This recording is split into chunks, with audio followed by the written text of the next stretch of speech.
In 2025, Turkey isn't just defending its borders, it's reshaping its military from the ground up. Stealth fighters, homegrown tanks, warships, and combat drones, Turkey is entering a new era of military self-reliance.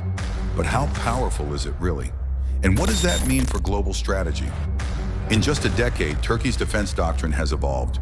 It's gone from being a buyer of Western hardware to designing, producing, and exporting its own. When it was suspended from the F-35 program in 2019, some saw it as a setback. Instead, Turkey took that moment and doubled down on independence. And 2025 is proof. Let's start with the skies. Turkey's current fleet is powered by the F-16 Fighting Falcon, which remains the workhorse of its air force. But the future? That's all about KAAN, its fifth-generation stealth fighter, now in advanced development. Meanwhile, Turkey's UAV program has set global benchmarks. The Bayraktar TB2 is already combat tested. Its big brother, the Akıncı, flies higher, hits harder, and brings AI-powered targeting to the battlefield. On the ground, Turkey isn't falling behind either. Its Altay tank, now rolling off production lines, is its first locally produced main battle tank. Heavily armored, digitally enhanced, and built for modern conflict zones.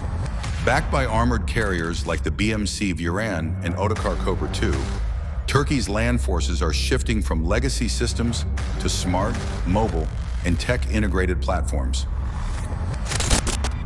Then there's the sea. In 2025, Turkey launched its largest naval drill ever, over 120 ships and 85 aircraft. At the heart of it all is the TCG Anadolu, an amphibious assault ship capable of deploying helicopters, drones, and marines. Combine that with locally produced frigates, corvettes, and upcoming submarines, and you've got a navy that's growing in confidence and reach. But power isn't just about equipment, it's about strategy. Turkey is building air defense systems, secure comms, and even its own satellites. It maintains overseas bases, participates in NATO, and navigates alliances with both Western and regional powers. In short, Turkey is not just preparing to defend, it's positioning itself to influence. So, is 2025 the beginning of a new era for Turkey's military? It sure looks like it. What do you think?